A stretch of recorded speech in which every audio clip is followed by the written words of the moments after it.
बिस्मिल्लाहिर्रहमानिर्रहीम। मोअज़्ज़िज़ नाज़रीन, आज हम सेल्फ़ एंड टाइम मैनेजमेंट के हवाले से अपना 16वां प्रोग्राम कर रहे हैं और इस प्रोग्राम में हमारा मौजू है तंज़ीम वक्त के लिए इज्तनाब करने वाले काम, यानी वो कौन से काम हैं जिससे हमें बचना चाहिए। पहली जो चीज़ है वो ये है कि हम अपने आप को तसाहुल, काहली, तसवीफ़, सुस्ती, टाल मटोल या प्रोक्रेस्टिनेशन से बचाएं।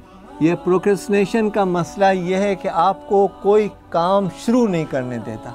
आप कुछ चाह रहे हैं लेकिन आपका दिमाग बहुत सारी और चीज़ों में उलझ जाता है और असल काम पे आपकी तवज्जो कम हो जाती है और आप दूसरे कामों में लग जाते हैं। ये वैसे ही है जैसे कल सुबह हमारा जो है 9 बजे पेपर है और हम रात को कोई टीवी का प्रोग्राम देखने के लिए आधी रात से ज़्यादा बैठे रहते हैं कि यार मैं रात के 2 बजे देखूंगा, फिर 2 घंटे सोऊंगा और फिर 4 बजे उठ के पढ़ाई कर लूँगा, और फिर आप जब 2 बजे सोए तो सुबह 7-8 बजे आपकी आँख खुलती है। तो ये प्रोक्रेस्टिनेशन जो है आपके अंदर वो कैफियत पैदा करता है जिसके बाइस आप अपने इम्पोर्टेंट अहम कामों को छोड़ देते हैं। दूसरी इस्तिलाह है परफेक्शन, अकमलियत, कि आप जब कोई काम कर रहे हो तो आप ये समझते हो कि इससे बेहतर काम किसी और ने नहीं किया हो, टॉप मोस्ट हो और इसमें कोई गलती नहीं हो, कोई ऐसी चीज़ नहीं हो, तो फिर आप वो काम कभी ख़त्म नहीं कर सकते। मतलब ये हुआ कि procrastination stops you from starting A work and perfection stops you from finishing A work. अगर आप इन दोनों आदतों के अंदर या कबाहतों के अंदर इन्वॉल्व हैं तो फिर आप कोई बड़ा काम नहीं कर सकते। तो आप कोशिश कीजिए कि आप प्रोक्रेस्टिनेशन से अपने आप को निकालें और परफेक्शनिज़म से निकालें। पहले हम जिक्र कर चुके हैं, फिर बता देते हैं कि झूठ जो है वो आपको मलामत का शिकार करेगा और आपका वक्त बहुत ज़्यादा ज़ाय होगा, इसलिए कि एक तो आपको मलामत होती रहेगी, फिर आप उस झूठ को छुपाने के लिए मुख्तलिफ़ अल्फाज और जुमलों पे तवज्जो देंगे, सहारा लेने की कोशिश करेंगे जो आपके लिए तकलीफ़ का बाइस होगा। ओवर कमिटमेंट से अपने आप को बचाने की कोशिश करें, इसलिए कि ओवर कमिटमेंट जो है वो वादे जो होते हैं, या फ़िक्र नहीं करो मैं आपका काम कर दूंगा, क्यों परेशान होते हो, और फिर आप महीनों तक वो काम करते नहीं हो, तो आप लोगों के नज़रों में जो है आपकी जो अहमियत है वो कम हो जाती है और आपका तासुर है वो कमज़ोर पड़ जाता है। वादा खिलाफ़ी आपको लोगों के सामने बाइज़्ज़त नहीं रहने देती। आप लोगों से कर्ज़ लें और कर्ज़ लेने के बाद आप वक्त पे अदा कर दिया करें, इसलिए कि कर्ज़ लेने की जो सूरत हाल के अंदर होता है ये कि इंसान टालता बहुत है। अदा करने की आदत डालें और अगर आप ये अदा नहीं करते तो फिर आप एक गैर मारूफ शख्सियत बन जाते हो, लोग आप पे एतमाद नहीं करते। गुस्सा, हसद और कीना, तसावुल, सुस्ती और काहली, मनफी अंदाज़ फ़िक्र, इन पे तो हम गुफ्तगू कर चुके हैं, लेकिन तलखी और चिड़चिड़ापन, हमारे लहजे में बाज़ों का तलखी होती है, हम अल्फाज अच्छे बोल रहे होते हैं, लहजा जो है ख़राब इस्तेमाल हो रहा होता है, लिहाजा लग रहा है कि हम जो है लोगों को चीज़ें गरम गरम पेश कर रहे होते हैं, जो मुंह में रखेंगे तो फिर उनके लिए मुश्किलात पैदा हो जाएंगी। तो तलखी और चिड़चिड़ेपन से अपने आप को बचाने की कोशिश करें। झगड़े, लड़ाई, बाहमी तनाज़ात, ख़ानदानी झगड़े, विरासती झगड़े, कारोबारी उमूर के अंदर जो है मामलात को मफाहिमत की बजाय मखासिमत के साथ हल करने की कोशिश, ये चीज़ें जो है वक्त कारोबार को तबाह करती हैं और आपके मामलात में और इसमें बरकत उठ जाती है। फौरी अमल पर हम गुफ्तगू कर चुके हैं। फुजुल गुफ्तगू, हम गैर ज़रूरी तौर से गुफ्तगू कर रहे होते हैं।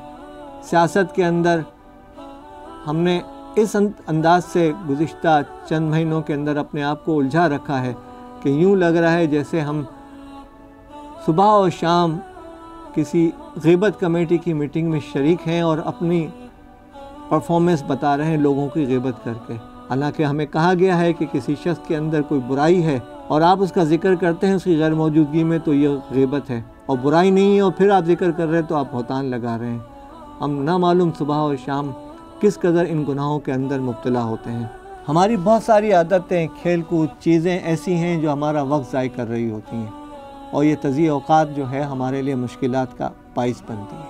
उजुब, अपने आप को बड़ा समझना और दूसरों को हकीर समझना, ये तकब्बुर से थोड़ा सा निचला हिस्सा है लेकिन इंसान के लिए बहुत नुकसानदेह है, इसलिए फिर इंसान दूसरों की बात सुनता और समझता नहीं है। मोअज़्ज़िज़ नाज़रीन, उर्दू के इन 4 हरूफ को याद रखें, रे, फे, ये, काफ। اس سے 3 الفاظ بنتے ہیں. پہلا لفظ بنتا ہے رفیق، رے فے یہ قاف. آپ کوشش کریں کہ آپ کے دفتری کام، گھریلو کام، خاندانی کام، کاروباری کام رفاقت سے ساتھ اور رفیق بن کر ہو جائے. اور اگر آپ اس طریقے سے نہیں کر سکتے تو پھر اردو کا دوسرا لفظ بنتا ہے فریق. آپ پارٹی بن کے بنتے ہیں. آپ ایسے جا رہے ہیں وہ رفاقت ہے، آپ ایسے جا رہے ہیں تو یہ فریق ہونا ہے، ٹکراؤ والی بات. پھر آپ کی بات بات پر ٹکراؤ ہوگا، اور جب ٹکراؤ ہو جائے گا تو پھر اردو کا تیسرا لفظ بنے گا فقیر. پھر آپ نیچے آئیں گے. کتنے بڑے کاروبار تھے، کتنی بڑی پارٹنرشپ تھی، جب تک رفیق تھے اچھے تھے، جب فریق بنے تو فقیر بن گئے. تو کوشش اس بات کی کریں کہ اپنے معاملات کو رفاقت کے ساتھ حل کرنے کی کوشش کریں، دوسروں کو موقع دیں.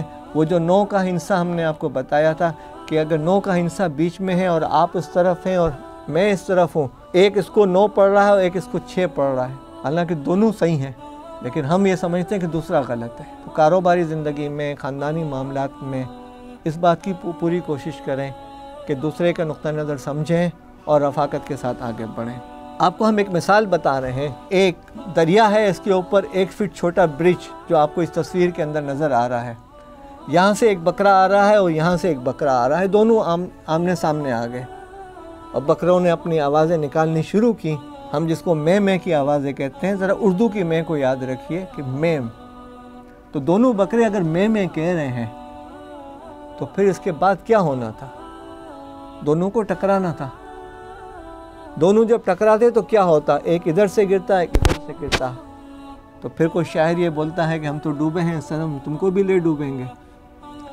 اتنے میں ایک بکرا دوسرے سے کہتا ہے کہ یار میں بیٹھ جاتا ہوں، تو میرے اوپر سے واک اوور لے لے، تو بھی بچ جائے گا، میں بھی بچ جاؤں گا. زندگی کے بہت سارے معاملات کے اندر جو ہے ہمیں لچک دکھانی پڑتی ہے، واک اوور دینا پڑتا ہے. رشتوں کے معاملے میں چپ ہو جانا پڑتا ہے، پیچھے بیٹھ جانا پڑتا ہے. یہ واک اوور اگر ہم اپنی گھریلو زندگی میں بھی دیں اور اپنی دفتری زندگی میں بھی دیں اور سامنے والے کو احساس ہو کہ ہاں یہ واک اوور ہو رہا ہے، کمزوری نہیں ہے، صرف رشتوں کو اور تعلقات کو مینٹین کرنے کے لیے دی جا رہی ہے، تو پھر ہمارے لیے بہت آسانی ہوگی.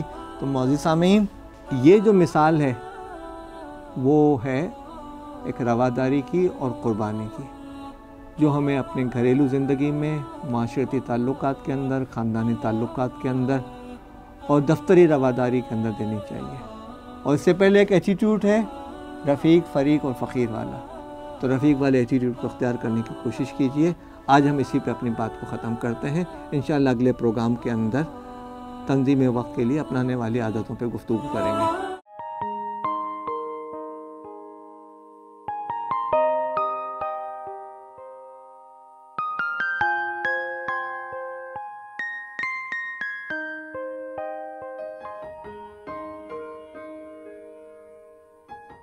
Thank you for watching.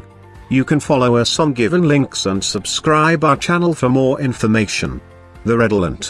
We are your promotional bridge.